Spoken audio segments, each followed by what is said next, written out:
What's up, guys? So yeah, just chilling, waiting on FedEx to get here, and waiting. My parts are out for delivery, and parts I've been waiting on for a bit. You know, I'd kind of like to let this thing run a little bit, and I'm needing axles. So I don't know if you can see that the half shaft's in. Sort of gotten things buttoned up. I don't remember what I've done since our last video. K-tune hoses are on. Yeah, temporary catch can setup. Doesn't look great, but it will work. So as soon as he gets here, I can throw some axles in it and then put in MTF. Once the MTF's in, and start it up, let go. I don't know if you noticed, I don't have fans. So the plan is to kind of let it warm up, cool down, let it warm up, cool down to the point where the fans don't really need to kick on, but just to cycle coolant and everything through the heater core, and somewhat try to bleed it as much as I can without fans, and see how it idles. And I mean, there's been a lot of changes to this engine, I guess, or just the car. I wouldn't say the engine. And the engine is basically a stock engine with RBC intake, stock Type S throttle body, aftermarket fuel rail, 50 degree VTC, Type S oil pump, the basics. But I just want to get some runtime on it, because I've never really got to hear it. You know, just start it up, shut down. That little bit of runtime is like the part where you know you're finally getting somewhere. So, like right past that little initial startup. But so this will be the first official real startup where we can actually try to keep it running. The other one didn't really start. It was more of a turnkey engine, try to start, shut off. Like 2 seconds later, and I'm like, okay, so it works. So yeah. 2 hours later. Yes, axles are in. Okay, car is jacked up somewhat. This jack sucks. It bleeds off. There is a stand underneath the car just to play it safe. Fork is loosey-goosey and out of there. Tie rod's still connected. Lower control arm's off, so I can snap it into the transmission, pull it out.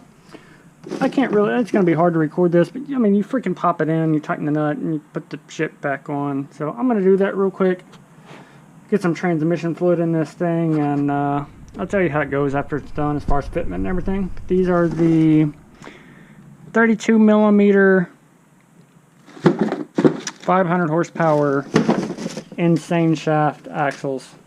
They should be pretty rad, pretty nice, beefy, heavy setup. So props to insane shafts. Like that worked out really well. Slid in super fast. I had a little bit of trouble clipping it into the transmission. Not too bad though. Stupid me did not bring my impact sockets there at my mom's house. So that's just kind of like hand tight. It's just going to be starting the thing for now. But it's in there. Clearances look really good. These are nice beefy axles. Driver's side, you usually don't have too much problem anyways. Passenger side's what I don't about. But before I go to that, so I'm going to go ahead and get everything done on this side. Put the wheel on and get this thing ready to set down. So I got some leftover 6AN hose. I got the plug out. And sorry for the wacky camera angles here. Alright, fed that thing down there, and I'm just going to start feeding it some transmission fluid. Like I showed you earlier, Valvoline MTF. And we got more up there, right there.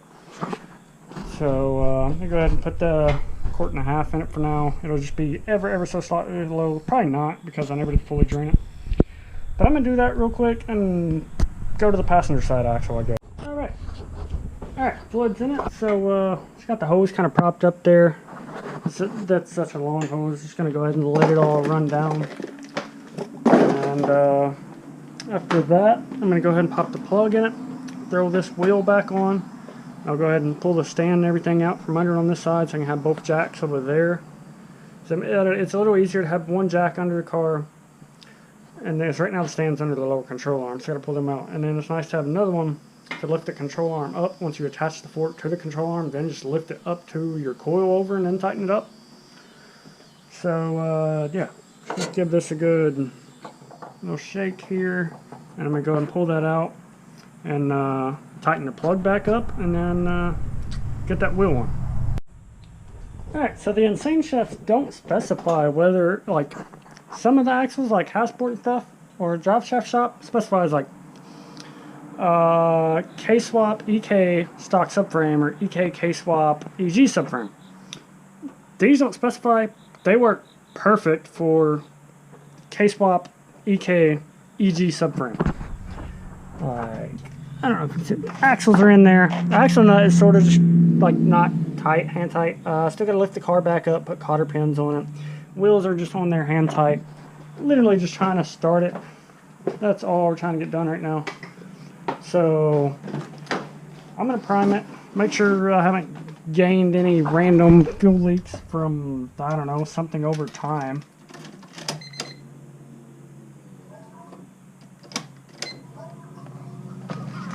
Alright, so that's 2 turns on the key. And feed line's good. 50 pounds of fuel pressure. No leaks at the return.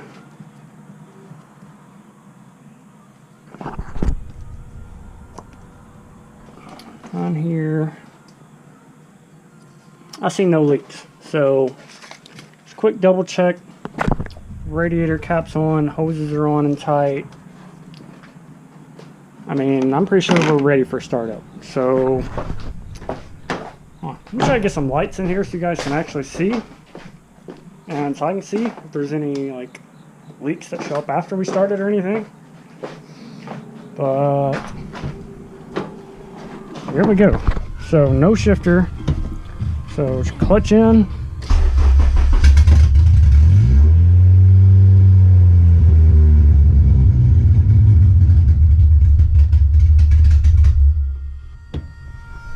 Okay, so that's sort of a start.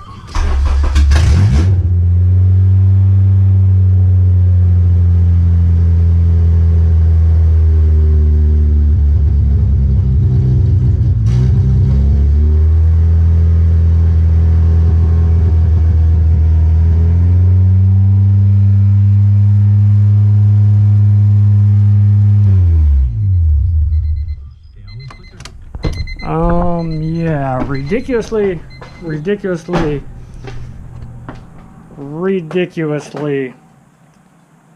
high idle. I think I'm gonna have to loosen the throttle cable a little bit, and then I'm gonna try to start it again and see where it goes. That was nuts.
Wraps it up, guys. Thanks for watching, and so next up we're probably going to get a shifter installed, maybe the radiator fans, and try to figure out what my heater core issue is. Really hope I don't have to pull the dash. I may end up having to just loop the heater core and dealing with no heat for a while. I don't know. I'm going to try to get some runtime on it and just see. I still got to loop the power steering lines. There's still a lot of little stuff I got to do, but it's definitely getting there. So stay tuned for the next video. Like, comment, subscribe, and I'm out.